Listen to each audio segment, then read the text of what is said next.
कबीर साहिब जी एक ऐसी सोच जो आम इंसान की सोच से बाहर है और समझ से परे है। शायद ही कोई ऐसा पंथ या प्रवक्ता होगा जिसमें कबीर साहिब जी की वाणियों का वर्णन ना किया गया हो। पर क्या आप जानते हैं, कबीर साहिब जी के भारतवर्ष की पावन धरती पर रहते हुए उन्हें काफी घोर विरोध और संघर्ष का सामना करना पड़ा था। भारतवर्ष के ब्राह्मण, पंडित, मंडलेश्वर, गुरु, आचार्य और मुल्ला काजी सभी लोग उनके विरोधी हो गए थे। आखिर क्यों?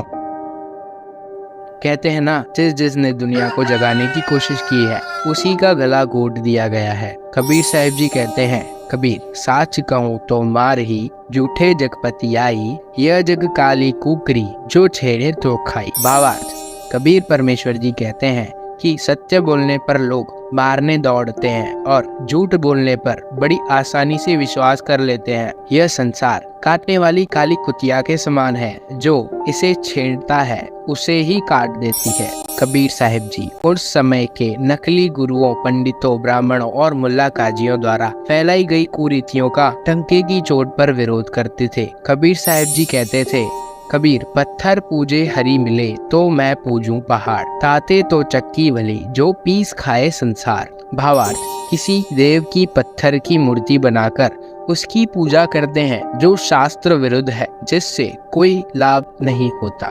यदि एक छोटे देवता की प्रतिमा बनाकर उसे पूजने से परमात्मा प्राप्ति हो तो मैं पहाड़ की पूजा कर लूं ताकि शीघ्र ही मोक्ष की प्राप्ति हो, परंतु यह मूर्ति पूजा व्यर्थ है। इस मूर्ति वाले पत्थर से घर में रखी हुई आटा पीसने वाली पत्थर की चक्की लाभदायक होती है, जिससे कनक पीसकर आटा बनाकर सब भोजन बनाकर खा सकते हैं। उस समय के पंडितों, ब्राह्मणों की वजह से जातिवाद का भेदभाव भी चरम सीमा पर था। इसके लिए कबीर साहिब जी ने कहा, कबीर जाति न पूछो साधु की, पूछ लीजिए ज्ञान, मोल करो तलवार का, पड़ी रहने दो म्यान।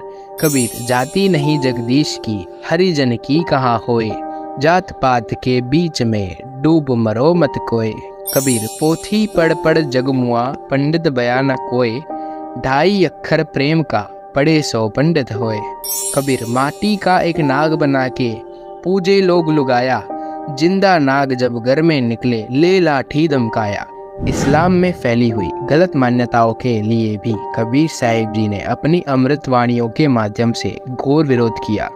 कबीर मुल्ला तुझे करीम का कब आया फरमान, दया भाव हृदय नहीं जबा करे हैवान। अर्थात कबीर साहिब जी इस्लाम के मानने वाले लोगों को कहते हैं कि तुम्हें उस दयालु खुदा का ऐसा फरमान कब आया कि तुम बेजुबान जीवों को हैवानों की तरह मारो। कबीर बकरी पाती खात है ताकि काडी खाल, जे नर बकरी खात है ताका कौन हवाल।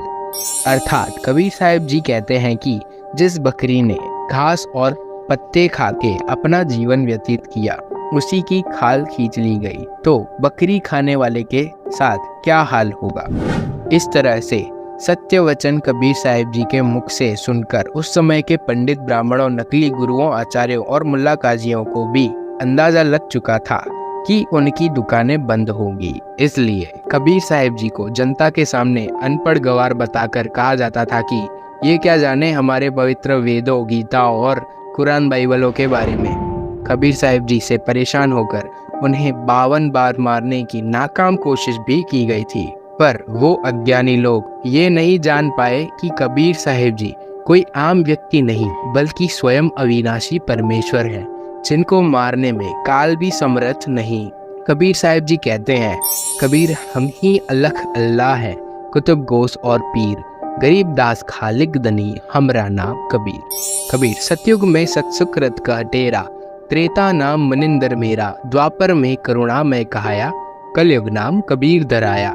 सदगुरु नानक देव जी की वाणी, फाही सूरत मलुक की वेश, ऊ ठगवारा ठगी देश, खरा सियाना बहुता बार, धानक रूप रहा करतार। खालक आदम सिरजिया, आलम बड़ा कबीर, कायम दायम कुदरती, सिर पीरा दे पीर, सजदे करे सुदाई नु, आलम बड़ा कबीर। संत गरीबदास जी की वाणी, गरीब अनंत कोटि ब्रह्मांड का, एक रति नहीं भार, सतगुरु पुरुष कबीर है, कुल के सिरजनहार। जो कुल की सृजनहार है, जिसका कभी जन्म माँ के गर्भ से नहीं हुआ, जिनकी कभी मृत्यु ना हुई, वो भला कैसे कोई आम व्यक्ति हो सकता है।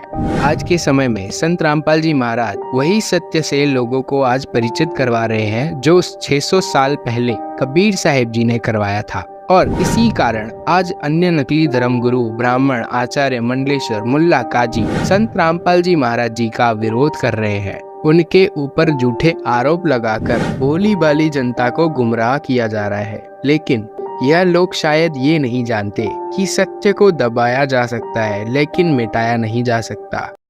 इसी तरह की अन्य वीडियोस को देखते रहने के लिए बने रहे सत्संग वीडियोस चैनल पर। धन्यवाद।